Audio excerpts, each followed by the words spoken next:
پیارے بچوں، کیسے ہیں آپ سب؟ میں ہوں آپ کی اردو کی ٹیچر مس ربیہ اور میں آپ کو خوش آمدید کہتی ہوں STEM ایجوکیشن میں، اور آپ میرے ساتھ سیکھ رہے ہیں حروف تہجی۔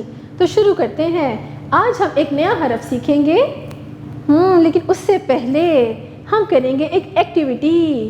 اچھا جی، اب مجھے بتائیں کہ ہماری کلاس میں شازیہ کون ہے؟ شازیہ اپنی جگہ پہ کھڑے ہو جائیں۔ شاباش شازیہ، آج تو آپ بہت پیاری لگ رہی ہیں۔ اچھا شازیہ، اب مجھے بتائیں، جب آپ صبح تیار ہوتی ہیں اسکول آنے کے لیے تو کس کے سامنے کھڑے ہو کے تیار ہوتی ہیں؟ کس کے سامنے؟ شیشے کے سامنے۔ کس کے سامنے؟ شیشے کے سامنے۔ تو شازیہ اور شیشہ۔ تو پیارے بچوں، آپ نے ایک چیز نوٹ کی کہ شازیہ اور شیشہ، ان دونوں کا جو ایک حرف ہے وہ ایک ہی ہے، آواز ایک ہی آ رہی ہے۔ کس کی؟ کس کی آ رہی ہے؟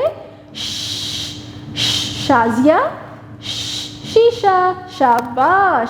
تو آج ہمارا یہی سبق ہے۔ تو میں اب آپ کو بتاتی ہوں کہ یہ ش دکھتا کیسے ہے اور اس کو کہتے کیا ہیں۔ تو یہ دیکھیے، یہ کیا ہے؟ شین، شین، شین۔ شاباش۔ اب ہم چلتے ہیں آپ کے اردو قاعدے کی طرف اور دیکھتے ہیں کہ شین شاہ سے اور کیا کیا بنتا ہے۔ تو پیارے بچوں، یہ دیکھیں آپ کے اردو کے قاعدے میں کتنے مزے کی تصویر ہے۔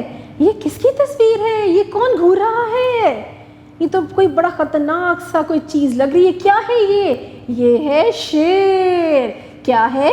شیر۔ شیر ایک بہت خطرناک اور جنگلی جانور ہے جو جنگل میں رہتا ہے اور چڑیا گھر میں بھی۔ کیا ہے یہ؟ شیر۔ شین شا، شیر۔ شین شا، شیر۔ شاباش۔ اور یہ نیچے دیکھیں، یہ پیارے پیارے سے مزے مزے کی ٹوکری کے اندر کیا رکھا ہوا ہے؟ یہ جامنی جامنی سے، سفید سفید سے اور پنک پنک سے، یہ ہے شلجم۔ کیا ہے یہ؟ شلجم۔ شلجم ایک سبزی ہے، آپ کھاتے ہیں؟ میں تو بہت شوق سے کھاتی ہوں۔ شین شا، شلجم۔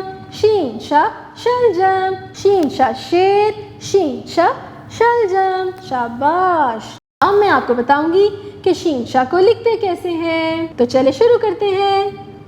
پہلے 3 شوشے بنائیں، نیچے ایک بڑا سا پیڑ بنائیں، اوپر 3 نقطے لگائیں، تو کیا بنا؟ شین شا۔ شین شا۔ پہلے 2 شوشے بنائیں، نیچے بڑا سا پیڑ بنائیں، اوپر 3 نقطے لگائیں، تو کیا بنا؟ شین شا۔ شین شا۔ شاباش۔